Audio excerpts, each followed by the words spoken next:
Assalamualaikum, selamat petang tuan-tuan dan puan. Selamat tengah hari. Hari ni kita akan masang set antena MyTV dapat air baru pada DTV yang siap ada di MyTV. Kabel tuan rumah tarik lah. Okay, kita pasang bracket dan ada antena. InsyaAllah tempat di sini Wilayah Langkawi dapat liputan untuk area Gunung Raya sana atau sini. Terbaik, terima kasih. Kita dah pasang dah bracket dah, dua ke atas, dua ke bawah. Dia letaknya banyak sama. Okey. Terbaik. Terima kasih. Mantap. Kita boleh pasang tiang antena dah. Okey, alhamdulillah tuan-tuan, kita siap ada pasang bracket, antena, tiang dan antena. Sekarang kita boleh cek sikit nak masuk berapa.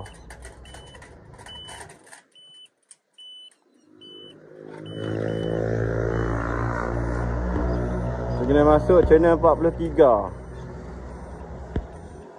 72% kualiti 100%. Kena channel 45. Lama juga.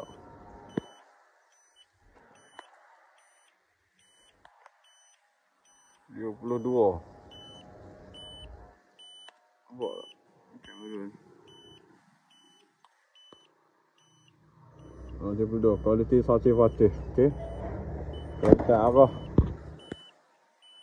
Arah ke sini kena kuat, kalau arah ke kanan dia drop lah. Boleh tengok.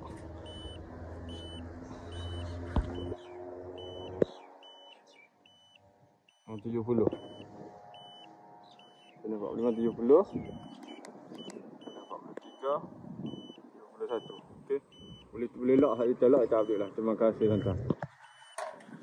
Okey, alhamdulillah tuan-tuan, kita dah siap dah membuat pemasangan antena MyTV dapat air baru di Kampung Ulun Melaka, Langkawi, di Padang Kau. Terbaik tuan, terima kasih, mantap. Siap dah, kita update lama. Pergi terus ke TV, bukan pakai decoder. Dia TV baru tak payah pakai decoder dah. Jadi tempat tuan-tuan dan puan ada liputan untuk area. Mantap, terima kasih. Baik. Okey, kita dah scan dah. MyTV terus pada DTV ya. MyTV baru buka berkotak. Dia kena ikut format dia bagi tu arahan. Dia akan bagi ke DVB tu auto. Okey, terima kasih. Okey, rapat penuh dah. TV 15 di TV tu radio 14. Okey, terima kasih. Okey.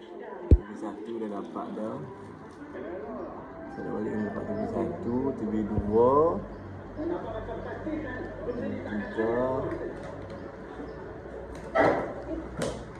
Dan TV dia akan dapat. Okey.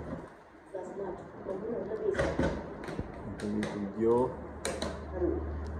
TV 8 dapat, TV 9 dah. Okey. Suka ATM, Ocean TV,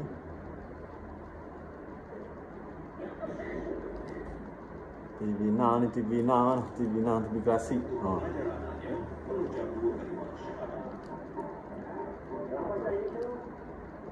TV Al Hijrah, Suka TV,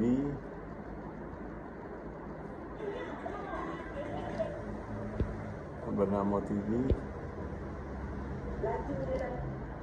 TVS, TV Sabah Sarawak.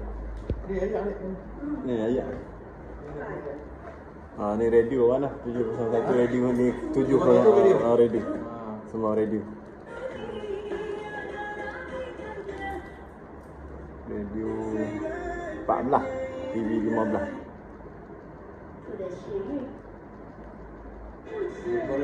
Semua radio. Kepala 7 semua radio. 7 atas semua radio. Yang satu lagi semua TV.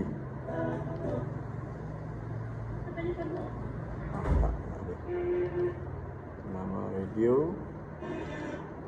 FM, Molek TV, Molek radio, Ku101. Okey, dapat semua. Okey, alhamdulillah selesai untuk jadi pemasangan antena MyTV baru di TV yang ada di MyTV di Ulun Melaka. Terima kasih. Assalamualaikum warahmatullahi wabarakatuh.